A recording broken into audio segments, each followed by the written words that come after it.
Ancient Mesopotamia covered the area across the Tigris and Euphrates rivers in what is today Iraq and Syria.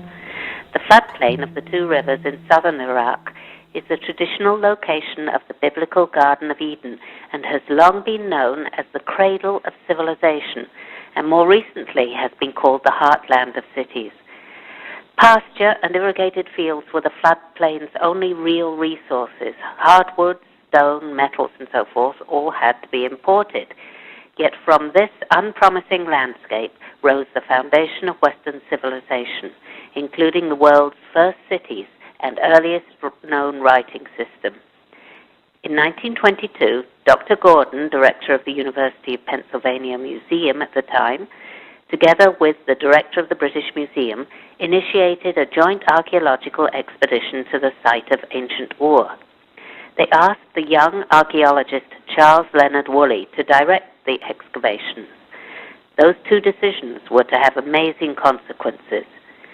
Perhaps no excavation in the world, except for Howard Carter's discovery of Tutankhamun's tomb, has excited as much public interest as Woolley's work in ancient Ur. From 1922 to 1934, newspapers around the world printed countless articles. As a result of this publicity, Iraqis and tourists from all parts of the globe, including European royalty and statesmen, flocked to the remote site in the Iraqi desert. And of all of Woolley's discoveries, the 4,500-year-old tombs of the Royal Cemetery of Ur, with their rich contents of gold and evidence of human sacrifice, received more intense coverage than any other. Of the hundreds of burials that Woolley uncovered, 16 contained an extraordinary wealth of artifacts. Woolley called them royal tombs because he assumed that they contained Ur's deceased kings, and artifacts inscribed with the names of Ur ancient kings and queens seemingly confirmed his assumption. All but one or two of the royal tombs had been robbed in antiquity. The ram caught in a thicket statue is made of gold, silver, copper, lapis lazuli, red limestone, and bitumen. Red, white, and blue is the most common color scheme of objects from the cemetery. The ram itself was probably the base of a small table. No tabletop was found with the ram, probably because it was made of wood, but an engraved picture on a cylinder seal from Mesopotamia shows just such a table. The ram came from a tomb known as the Great Death Pit, because it held the largest number of individuals of any of the death pits found in the royal cemetery. Unfortunately, the tomb chamber of the king or queen buried here was never found. But a huge ceremony must have taken place in this pit, because 73 human skeletons were found inside. The floor of the pit was covered with bodies. Half leaning against the southwest wall of the pit was a row of women. The tomb pit of a woman whose headdress you see here was identified by Woolley as Queen Puabi from the inscriptions found on amulets and cylinder seals found with her. The body itself was of a woman just under 5 feet tall and roughly 40 at the time of her death. The body was adorned with this remarkable headdress. Several layers of gold ribbons, leaves, and wreaths of gold, lapis lazuli, and carnelian are topped by a highly decorative comb. It is possible that she wore a turban and an elaborate wig underneath this splendid object.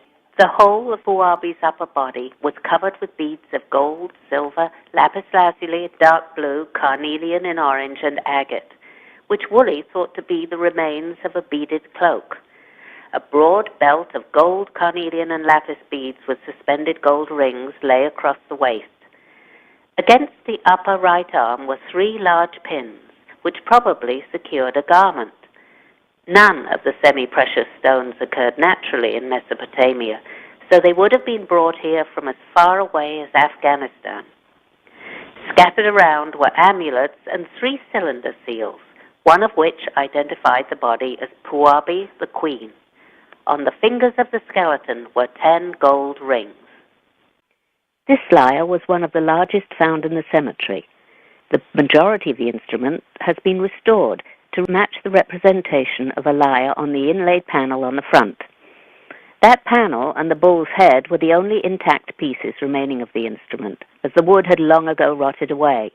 Even though many objects of gold were buried in the royal tombs, gold was a rare and expensive material, and as little of it was used as possible. The shape was first made of wood, and then gold was pounded into a very thin sheet and attached to the wood with bitumen or pitch. The bull's beard is made of lapis lazuli that was set into a silver backing. The whites of the bull's eyes are made of shell, and the iris of lapis lazuli. All these materials were glued together with pitch. On the front of the sound box, beneath the bull's head, is a panel made of inlaid pieces of white shell on a background of black bitumen. These charming, almost cartoon-like portrayals seem to show different elements of the rituals that take place when people die, but each of the 4 panels either depicts animals doing things that humans normally do, or fantastic animals with human heads. Many exquisite gold and silver containers were found in the more richly equipped tombs.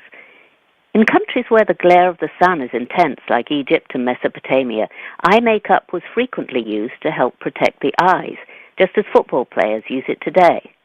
Of course, just like today, it was also used as a cosmetic to beautify the user, and possibly even to help keep flies from settling around the eye area.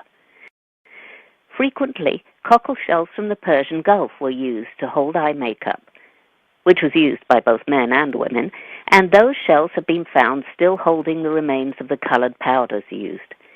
Scientific analysis has shown that various minerals were used to make the colors of green, blue, yellow, red, purple, white, black, and brown. The containers in this case were crafted in gold to look like a glamorous version of the ordinary shells the poorer people would have used.